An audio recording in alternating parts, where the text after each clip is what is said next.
Dans cette vidéo, je vais vous expliquer comment vous servir de l'OTE, aussi appelé Optimal Trade and Try. C'est pour moi, en 2024, le meilleur moyen d'utiliser l'outil retracement de Fibo. Il va vous permettre, sur le marché, de faire des entrées sniper, mais aussi de l'ajouter en plus sur votre analyse technique pour vous conforter dans votre prise de position. Personnellement, j'utilise ce retracement de Fibo au quotidien sur le marché et j'ai pris des centaines de positions avec. Et c'est pour ça que dans cette vidéo, je vais vous dévoiler tout étape par étape. Comment je trace ce retracement, comment je m'en sers pour rentrer sur le marché et pourquoi il va m'aider sur la prise de position. Nous verrons même à la fin de la vidéo une prise de position en direct avec un take profit et un stop loss pour que vous puissiez dans les prochaines heures, vous aussi, l'imbriquer dans vos stratégies de trading. Alors j'espère que vous êtes prêts.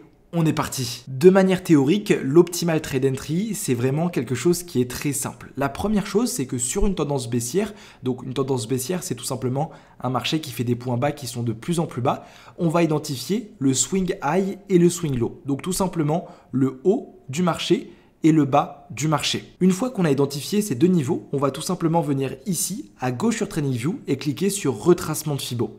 Puis, on va prendre le haut du marché et on va tirer notre Fibo jusqu'au bas du marché. Peut-être que vous n'allez pas avoir les mêmes paramètres que moi. Pas de souci, vous cliquez sur votre outil retracement de Fibo et vous copiez exactement mon paramétrage. Personnellement, j'ai même enlevé l'arrière-plan pour que sur mon graphique, ça soit encore plus propre. La zone ETE, c'est tout simplement la zone qui se situe entre les 0,786 et les 0,62. Ce niveau-là, lorsque le marché va revenir dessus, va faire office de résistance. Pour une structure qui est haussière, c'est exactement la même méthodologie. On va identifier le bas de marché, puis le haut de marché. On va aller chercher l'outil retracement de Fibo qu'on va tirer du bas jusqu'en haut. Ce qui se passe entre les 0,62 et 0,786, c'est notre zone ETE et on va attendre que ce niveau fasse office de support lorsque le prix reviendra dessus. Si j'arrive sur un graphique avec des bougies, eh bien c'est exactement la même chose. Il faut savoir qu'il y a deux écoles. Il y a des personnes qui prennent seulement le corps de bougie, donc la partie qui est pleine, et des personnes qui prennent juste la mèche. Personnellement, je fais partie de la deuxième catégorie. Je prends tout le mouvement. Donc là, je vais chercher le haut de marché et je vais tirer mon outil retracement de Fibo jusqu'à la mèche la plus basse. Sur ce niveau de prix, je vais tout simplement attendre une réaction du marché. Pour une structure qui est haussière, c'est la même chose. Je prends mon bas de marché jusqu'à mon haut de marché et je vais attendre une réaction sur ce niveau. Je suis ici sur euro-dollar en 1 minute et on peut déjà voir que le marché est venu casser ce dernier plus haut. Ça nous montre bien qu'on est en train de faire des points hauts de plus en plus haut et qu'on est sur une structure qui est haussière. Je vais donc attendre que le prix retrace pour identifier mon point bas et mon point haut de la structure. Ici, on commence à avoir un joli retracement, donc je peux prendre mon outil retracement de Fibo, aller du bas du marché jusqu'au haut du marché. Si je veux, je peux aussi mettre en évidence mes 0,62, 0,786, donc ma zone ETE, et je vais attendre une réaction du prix sur ce niveau. C'est ce qui est en train de se passer, et pour confirmer qu'on a une bonne réaction, j'attendrai une liquidation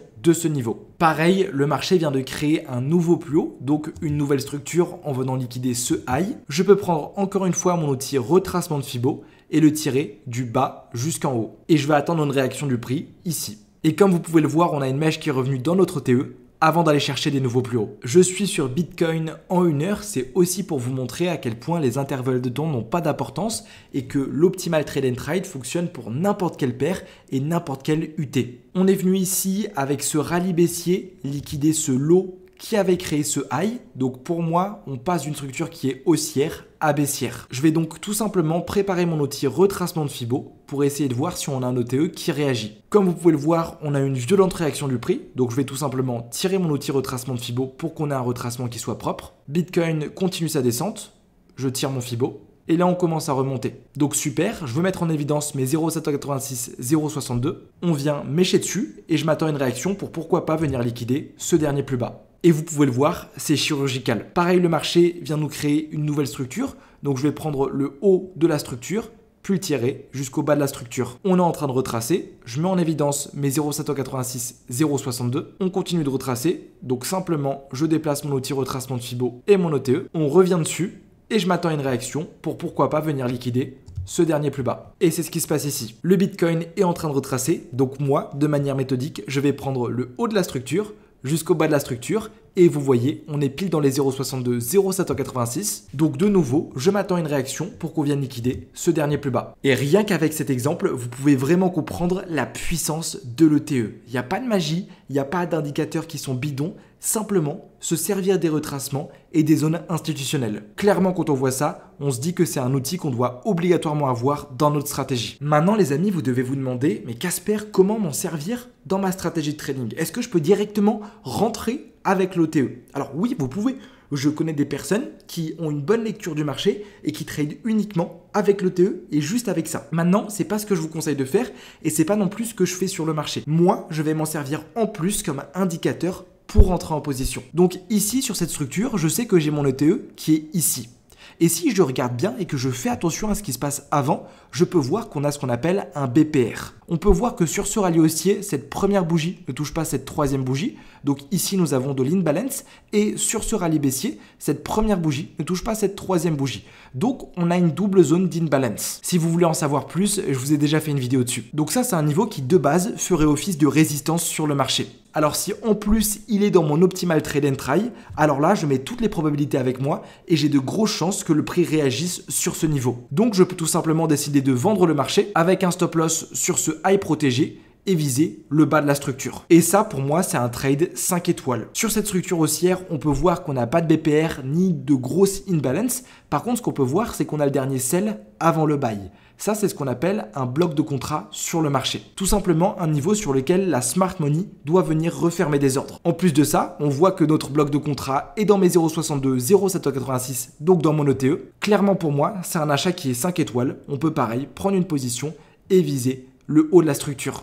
Et c'est comme ça que moi je me sers de l'OTE. Je l'additionne avec des zones que j'avais déjà repérées avant, comme bloc de contrat, BPR, imbalance ou alors bien d'autres choses. Ok les amis, on passe à l'exemple concret. Donc ici on est sur euro-yen et on est sur un contexte qui est très particulier. C'est un marché qui est très haussier et vous avez vu avec cette mèche, c'était les CPI, on est venu liquider ici toute la liquidité qu'il y avait sur le marché. Et moi mon objectif, c'est pas essayer de rentrer en vente, c'est simplement trouver un retracement en me servant de l'outil retracement de Fibo. Donc comme d'habitude, je prends mon mal en patience et je vais attendre que le prix retrace doucement. Ok, c'est ce qu'il est en train de faire. Donc là, j'identifie le bas de marché, le haut de marché et je vais simplement tirer mon outil retracement de Fibo de ce bas jusqu'à ce haut. Et je sais que le prix a de grosses chances de réagir entre mes 0,62 et 0,786. Alors, qu'est-ce qu'on peut voir dans ce niveau-là? Pas grand-chose. On a ici un gap qui a été créé. On a de l'imbalance, mais c'est vraiment pas intéressant. Donc, ce que je vais faire, c'est que je vais jouer avec mes timeframes pour voir si j'ai quelque chose qui apparaît sur différentes UT. Si je vais en 30 minutes, rien de plus. Si je vais en 1 heure, rien de plus entre mes 0,62 et 0,786. Et si je vais en 4 heures, qu'est-ce que je vois? Un bloc de contrat. Tout simplement le dernier sell avant tout ce rallye haussier. Donc ça, c'est clairement un niveau sur lequel le prix a de grosses chances de réagir. Je vais revenir doucement en 15 minutes et je vais attendre une réaction du prix ici. Alors des fois, vous allez voir que vous avez repéré votre OTE, votre bloc de contrat, c'est vraiment un setup 5 étoiles, mais le prix ne reviendra jamais dessus. C'est pas grave, faut prendre son mal en patience et attendre un setup qui est plus propre. Je vous rappelle qu'on a des opportunités tous les jours sur le marché, donc no stress. Super, le marché revient dessus, donc moi, de manière méthodique, bête, je vais ouvrir un achat sur le marché avec un stop loss sous ce gap que vous voyez ici et je vais aller viser un ancien plus haut. Vous le savez, moi j'aime bien avoir un take profit à 1 de risk reward pour simplement faire un petit partiel et que ça soit satisfaisant et ensuite mon TP final ici. Le prix réagit doucement. Un petit peu de drawdown et c'est normal, on revient de l'OTE, on revient aussi fermer l'imbalance et boum, take profit 1, explosé. Donc là, ce que je fais, c'est que je déplace mon stop loss à mon point d'entrée pour ne plus risquer quoi que ce soit sur le TP2 et maintenant voyons voir ce que le prix va faire, c'est chirurgical. Et comme vous le savez, chaque position que je le prends, je le partage dans mon groupe privé qui se situe en biographie. Et regardez ce que j'ai fait le 23 avril. J'ai dit à tous les membres, 2358 personnes l'ont vu, d'acheter à 11h51 euro-yen à 164,99. Regardez le point d'entrée de cette position, c'est juste ici. Avec un take profit et un stop loss. Et comme vous pouvez le voir, take profit explosé. Toutes ces personnes qui ont pris cette position ont gagné de l'argent avec moi. Et vous le voyez, il n'y a pas de magie, c'est juste une méthodologie et comprendre comment se déplace la liquidité sur le marché. Si les amis, vous avez kiffé cette vidéo, n'hésitez pas à mettre un pouce bleu pour référencer la chaîne et que beaucoup plus de traders la voient. N'oubliez pas de vous abonner, j'ai 13 000 abonnés, je suis extrêmement fier de ça. J'espère vous avoir appris quelque chose aujourd'hui, c'est vraiment un concept qui est extrêmement puissant. Je vous invite, dès que vous quittez la vidéo, d'allumer vos graphiques, d'aller tester votre OTE et vous allez voir que vous allez juste halluciner. C'était Casper, c'était un plaisir, bon trading à vous.